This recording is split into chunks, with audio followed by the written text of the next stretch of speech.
আসন্ন ত্রয়োদশ জাতীয় সংসদ নির্বাচনে ক্ষমতাচ্যুত শেখ হাসিনা ও তার পরিবারের সদস্যরা ভোট দিতে পারবেন। বুধবার এ তথ্য নিশ্চিত করেছেন নির্বাচন কমিশনের ইসি সচিব আক্তার আহমেদ। তিনি বলেন, সংসদ নির্বাচনে ইন কান্ট্রি ও আউট অব কান্ট্রি ভোট হবে। যারা প্রবাসে আছেন তারা অনলাইনে নিবন্ধন করবেন, এজন্য সিস্টেম ডেভেলপ করা হচ্ছে। শেখ হাসিনা ভোট দিতে পারবেন কিনা জানতে চাইলে ইসি সচিব বলেন, ওনার তো এনআইডি লক আছে, যাদের এনআইডি লক আছে তারা ভোট দিতে পারবেন না।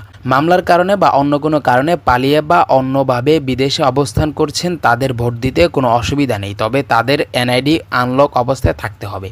এ বিষয়ে আক্তার আহমেদ বলেন, প্রবাসে বসে ভোট দিতে হলে অনলাইনে নিবন্ধন করতে হবে এনআইডি নম্বর দিয়ে। তাই যার এনআইডি লক থাকবে তিনি কি করে অনলাইনে নিবন্ধন করবেন? তিনি তো পারবেন না। যারা এনআইডি দিয়ে নিবন্ধন করবেন তারাই কেবল এই সুযোগ পাবেন। গত এপ্রিলে ইসি জাতীয় পরিচয়পত্র এনআইডি শাখার মহাপরিচালক এস.এম. হুমায়ুন কবিরের নির্দেশনায় শেখ হাসিনা ও তার পরিবারের 10 সদস্যের এনআইডি লক করা হয়। যাদের এনআইডি লক করা হয়েছে তারা হলেন শেখ হাসিনা, তার বোন শেখ রেহানা, তার ছেলে সজীব ওয়াজেদ জয়, মেয়ে সাইমা ওয়াজেদ পুতুল, রেহানার মেয়ে টিউলিপ সিদ্দিকী, আজমিনা সিদ্দিকী রূপন্তী, ছেলে রাদওয়ান মুজিব সিদ্দিকী রবি, শেখ হাসিনার নিরাপত্তা উপদেষ্টা ও শেখ রেহানার দেবর তারিক আহমেদ সিদ্দিক, তার স্ত্রী শাহিন সিদ্দিক ও মেয়ে বুশরা সিদ্দিক।